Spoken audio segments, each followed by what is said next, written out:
It started with a single leak, one document, one timestamp, one clue that should never have seen daylight. By sunrise, every major network in America had the same headline burning across their screens: foreign scandal linked to Trump. But what made it explosive wasn't the scandal itself, it was the fact that Denzel Washington had predicted this exact moment years earlier. Clips of him resurfaced instantly. Him on stage, calmly warning, when power hides in the shadows, it eventually drags the whole nation into the dark with it. At the time, people mocked him. Called him dramatic. Said he was overreacting. Now, those same people were replaying the clip with chills. Inside the West Wing, chaos spread like wildfire. Advisors sprinted between rooms. Phones rang non-stop with foreign dignitaries demanding answers.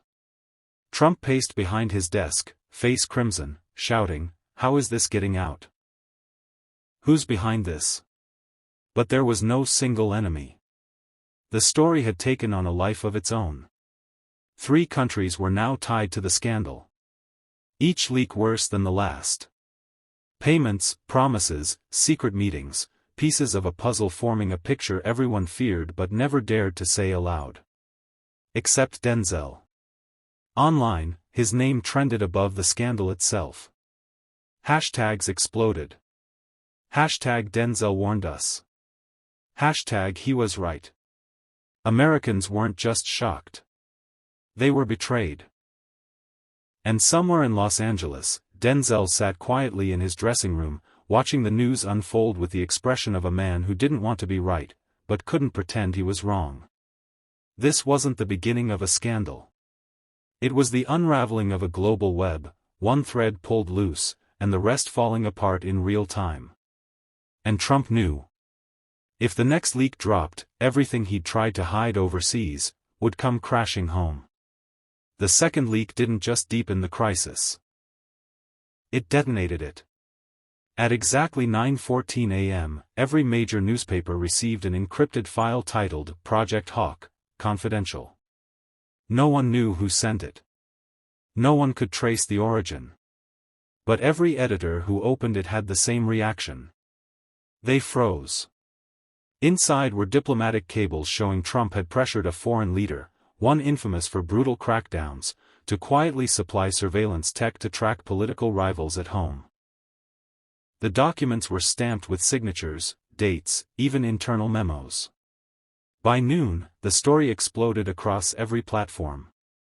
And once again, old footage of Denzel resurfaced, this time from a late-night panel where he'd said, "The downfall of any leader begins when they forget the difference between power and paranoia." People used to laugh. Now the clip felt prophetic. The White House scrambled to control the narrative. Spokespeople delivered shaky statements about misinterpretations and taken-out-of-context communications, but no one was buying it. The cables were too detailed, too specific, too damaging. Inside a secure office, one advisor whispered, "Sir, this is exactly what Denzel warned about." Trump slammed his fist onto the table. "Stop saying his name." But it was too late. Every headline paired Trump's scandal with Denzel's old warnings. The public saw a pattern. One they could no longer ignore. Meanwhile, retired intelligence officials began speaking anonymously. One said, "If more documents surface, this won't just be a scandal. It'll be an international crisis." Another added, "Someone inside the system wants the truth out." Across the country, Americans refreshed their screens, waiting for the next leak like watching cracks spread across a dam. And in Hollywood, as Denzel stepped onto a film set, a young production assistant nervously approached him. "Sir, how did you know?" Denzel paused, looked her in the eye, and said quietly, "I didn't know. I just paid attention." The world was finally doing the same. By the third day, Washington, D.C. felt less like the capital of a superpower and more like a city holding its breath. Reporters camped outside the White House gates.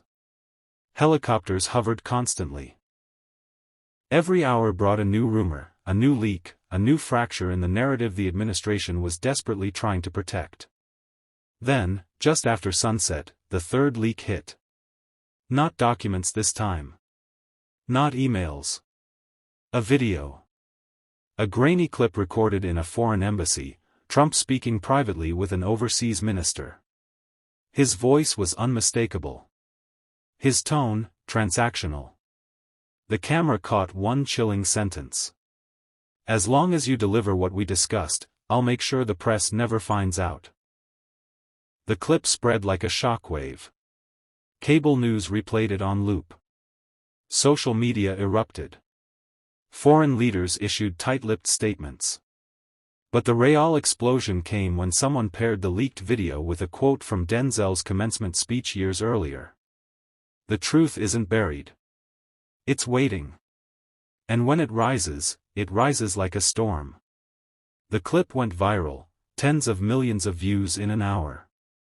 Commentators said Denzel sounded less like an actor, and more like a man who had seen this storm coming long before the clouds formed.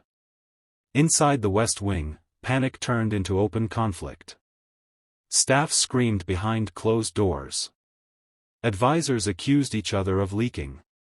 One aide walked out mid-meeting and never returned. Trump's closest allies urged him to deny everything. But he couldn't deny his own voice.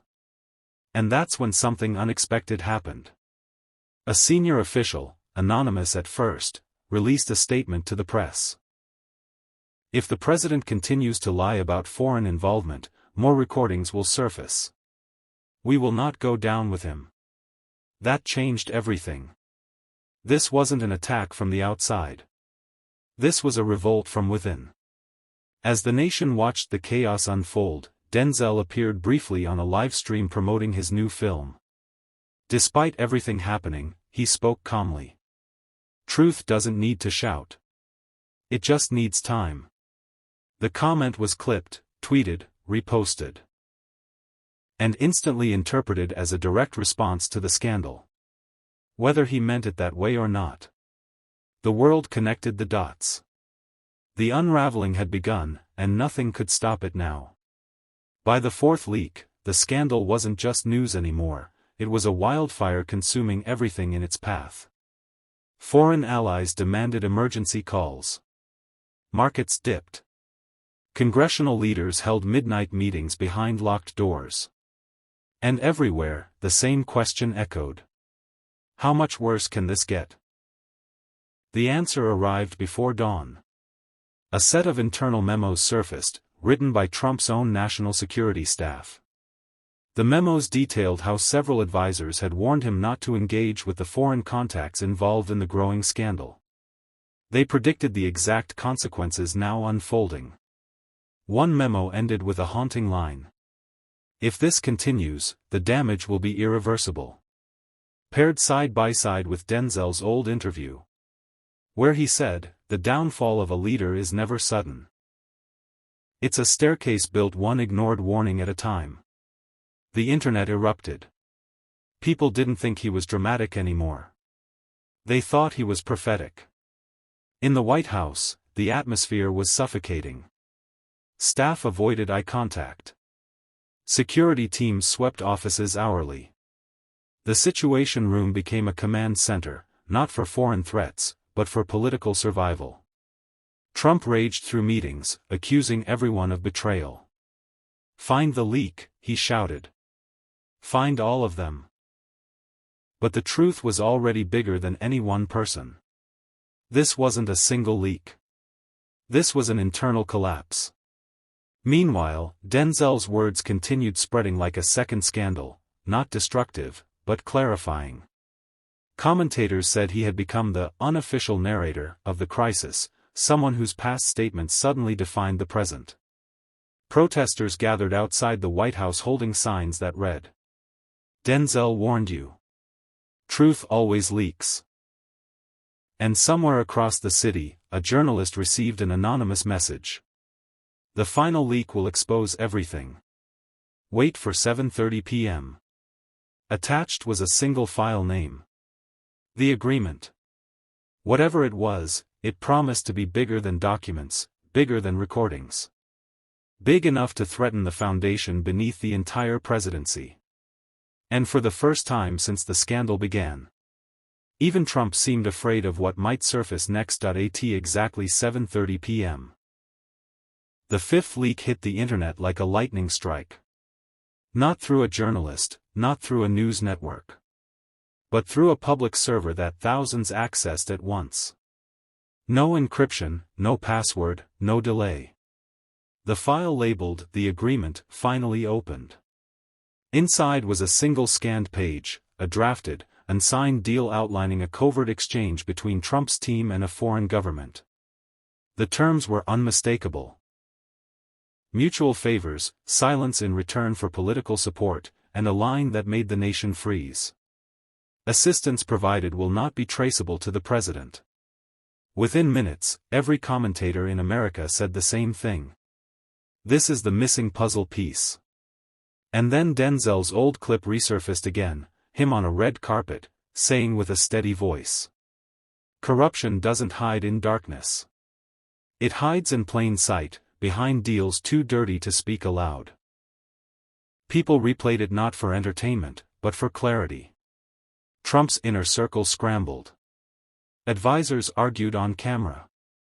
A spokesperson tried to deny the document's authenticity, only for cybersecurity experts to confirm the metadata within hours. It was real. Too real. Meanwhile, the streets filled with chants. No one is above the truth. Denzel warned U.S. That night, Denzel posted one short message on social media. No speech, no video, just 12 words. Truth is loudest when people try hardest to bury it. The post hit 1 million shares in less than an hour. In Washington, panic morphed into survival mode. Senior aides began contacting lawyers. Congressional leaders whispered talk of hearings. Even Trump's closest supporters grew silent. Because the agreement wasn't just a leak. It was evidence of intent. Intent that could bring down an administration. And everyone knew it. By the next morning, the country felt different, heavier, quieter, as if everyone sensed they were living through a turning point. Cable news ran non-stop panels. Commentators spoke in tense, clipped sentences. Even late-night hosts dropped the jokes. No one was laughing anymore. What shook people most wasn't the scandal itself, but how fast it was unraveling. Then came the sixth leak. A set of encrypted voice messages surfaced, allegedly exchanged between Trump's senior aides. Cyber analysts authenticated them within hours. In one message, an aide whispered, "If the agreement gets out, we're finished. He'll blame all of us." Another responded, "He already is." The recordings exposed a White House in collapse. Panicked staff, fractured loyalties, desperate damage control. It was the kind of behind-the-curtain chaos Americans usually only imagined. Social media exploded again with 3 words. Denzel called this. Clips of Denzel's past warnings now played like chapters in a prophecy. One clip, him saying, "Power always breaks from the inside first," became the soundtrack of the scandal. Meanwhile, Trump held a brief press event. He appeared unusually tense, jaw tight, voice unsteady. He dismissed the leaks as manufactured, biased, deep state fiction. But as he spoke, reporters noticed something unusual. He never denied the tapes. He never denied the memos. He never mentioned the agreement. That silence told the nation everything. Outside, crowds continued to grow. Protesters, journalists, students, veterans, people from every walk of life. One sign rose above the rest. Truth leaks. Lies sink. Back in Los Angeles, Denzel avoided interviews. He simply walked into a studio, nodded at crew, and focused on his work. But someone caught a glimpse of him shaking his head at a monitor showing breaking news. He looked sad, a grip whispered. Not victorious. Just sad. And maybe that was the real story. That the man who saw this coming wasn't celebrating.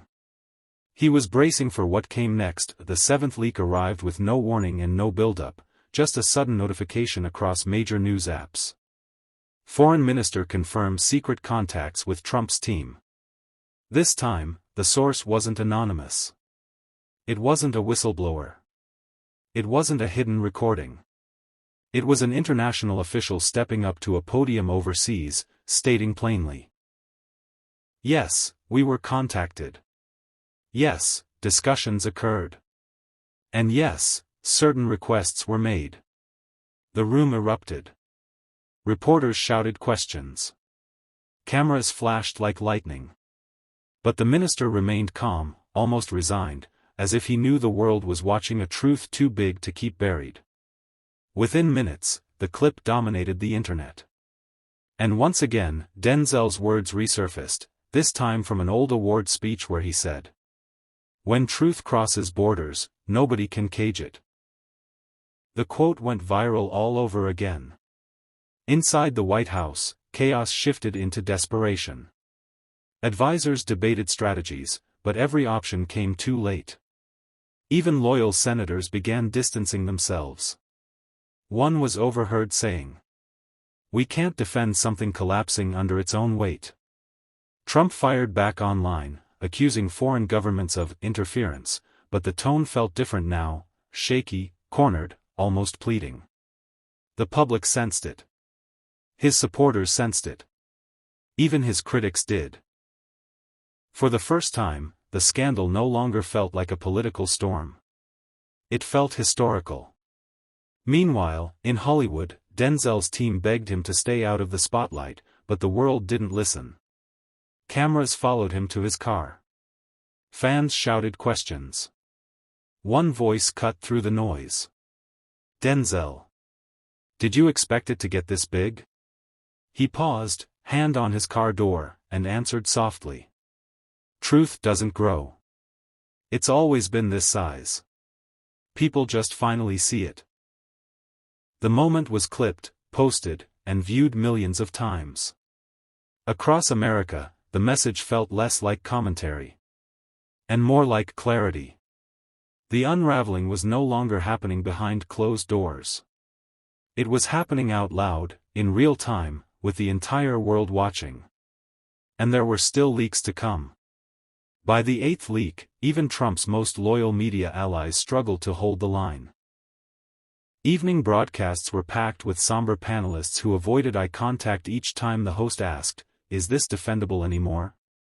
The question hung in the air like smoke no one wanted to breathe. Then the next revelation hit. An archived internal report, never meant to be public, surfaced on investigative sites. It detailed how intelligence analysts flagged unusual communications months before the scandal erupted. Buried on page 7 was a stark warning. Foreign leverage is developing. Immediate containment required. Nothing was done. The report spread across social media with alarming speed. And again, people matched it with an old Denzel clip, this time from a university Q&A. He said, "A crisis isn't born overnight. It's ignored into existence." The quote struck deeper now. It felt less like wisdom and more like a mirror America had avoided too long. Inside the government, panic took on a new form, self-protection. Officials began leaking proof they had attempted to warn Trump. Emails. Memos. Drafted talking points. It became clear this wasn't a conspiracy against him, it was the collapse of a structure built on denial. One anonymous aide told reporters, "We tried. He didn't listen." Outside the White House, crowds grew into thousands. Reporters documented every chant, every sign. One sign became the symbol of the night. "If Denzel saw it coming, why didn't you?" Meanwhile, Denzel was on a late-night set filming a dramatic scene. Between takes, someone whispered the latest update in his ear. He sighed, looked down, and said quietly, People always think truth is the enemy. But lies are what destroy everything. Someone recorded the moment. It went viral instantly. As midnight approached, pundits argued whether the presidency could survive another leak. But they all agreed on one thing. Whatever comes next will decide everything. The ninth leak struck harder than any before it, not because of what it exposed, but because of who released it. For the first time, a senior U.S. official stepped forward publicly, on camera, with a trembling voice and a folder in hand. She faced the press and said, "I can no longer participate in hiding the truth." The room fell silent. She opened the folder and revealed a series of direct briefing notes addressed to Trump, outlining the exact risks of his foreign communications. Risks he later denied knowing anything about. Every page was signed, time-stamped, delivered. Proof he was told. Proof he understood. Proof he ignored it anyway. The press erupted in questions. Cameras flashed so fast the podium glowed. Analysts said the moment felt like history folding in on itself. And online? The clip collided with an old Denzel interview where he warned. The truth doesn't knock. It breaks the door when it's been ignored too long. Millions shared the comparison, calling it the moment the door finally broke. Inside the White House, the atmosphere cracked. Staffers whispered about resignations. Lawyers were spotted entering side entrances. Trump reportedly shouted at advisors, "They're all turning on me." Even his allies were silent now. The scandal had grown too large, too coordinated, too undeniable. One senator privately admitted, "This isn't leaking anymore. This is a flood." Outside, protest crowds turned into a sea of lights. Thousands held candles, chanting for accountability. A single banner stretched across the fence. Truth won't wait. Meanwhile, Denzel returned to his home after filming. He finally spoke to reporters outside his gate, calmly saying, "This isn't about being right. It's about finally listening." The remark aired on every network within minutes. America wasn't just watching a presidency unravel. It was watching a nation confront what it had ignored for too long.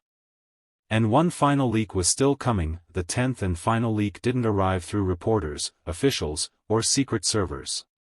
It came from a source no one expected, a whistleblower inside Trump's own communications team. At exactly 6:02 p.m., a file appeared on major platforms titled "Final Truth." People clicked immediately. What they found wasn't a document or a memo. It was a full recording of an internal crisis call, held just days before the scandal erupted publicly. Trump's voice dominated the audio, sharp, frantic, and unmistakably aware of the foreign entanglements he had publicly denied. At one point he snapped, "If this ever gets out, we're done. I don't care what you have to hide, just bury it." That sentence cracked the country open. Millions listened in stunned silence. News outlets replayed it on loop. Lawmakers demanded emergency hearings. And online, Denzel's old warning resurfaced one last time, his voice echoing from a past interview. When a leader fears the truth more than the consequences, that's when collapse begins. The clip and the audio recording merged into a single viral moment. Commentators said it felt like the closing chapter of a story America had tried not to read. Outside the Capitol, crowds surged. Some shouted for justice, others simply stood in shock. One sign captured the mood of the nation. The truth always arrives. Inside the White House, Trump's staff scrambled. Doors slammed. Lawyers whispered urgently. Advisors avoided cameras. Even his most loyal defenders had no script left to follow. And as reporters surrounded Denzel's home, he stepped out briefly to speak, his final comment on a scandal he never intended to be part of. "Calm, steady," he said. "Truth isn't my victory. It's everyone's responsibility." The nation replayed those words for hours. The leaks were over. The cover-up was exposed. And America understood something it had forgotten. When truth rises, no one, no matter how powerful, can outrun it.